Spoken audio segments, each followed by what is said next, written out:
In this video, we are going to take a random triangle and we're going to be finding the incenter of this triangle. The incenter is the intersection of the angle bisectors. We are going to do this by drawing the angular bisectors for each angle. Now keep in mind this is a hack method. The reason why this is a hack is because we're trying to outsmart the question to make our work easier, but the problem with this method is that it lacks perfect accuracy. So to do this is we only need a protractor. You take your protractor and you have to be very careful how you accurately place your protractor on your figure. So your 0 now needs to be perfectly aligned. All of your lines have to be perfectly specifically done so that you can be able to get through this as accurately as possible in this case. So we're going to take our protractor and we have to be careful which 0 we use. There are 2 zeros on a protractor. In this case, the line is right here. We are using this 0. The 0 is on the inside. If we count, we would see that this angle is at 57 degrees. Now 57 is an odd number.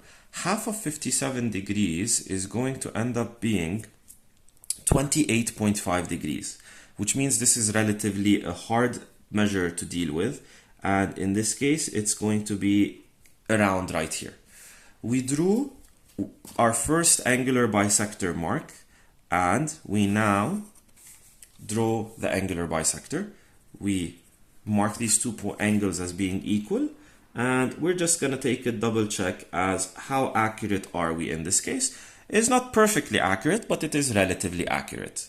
So let's go ahead, and since the first hack angular bisector is done, let's go to the next one. In regards to the next one, you take your protractor once again. You have to be careful which 0 you're using. Please notice this because it triggers an error. In this case, my angle is now somewhat inaccurate. So let me reposition my protractor once again. This angle is at 58 degrees. Half of 58 degrees is 29 degrees. So that means it's going to be right here. That is actually a bit too much, so you have to reposition in this case, and you need to make sure you work as accurately as possible given the situation. So it is going to be right here.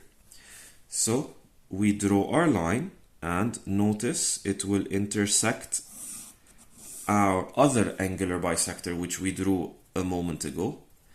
These are 2 of my angular bisectors. I still need to find my third one. I take my protractor. I try to place it as accurately as possible. Notice the 0 is right here. You do not use this 0. You use the inner 0. This angle is at 64 degrees. 64 degrees is relatively easy to deal with. Its halfway point is 32. And this is my 32 marking. And now I go ahead and draw my angular bisector. And what I notice is these 2 angles are also equal. And this point is my incenter of the triangle. That is the incenter. That is it for this video.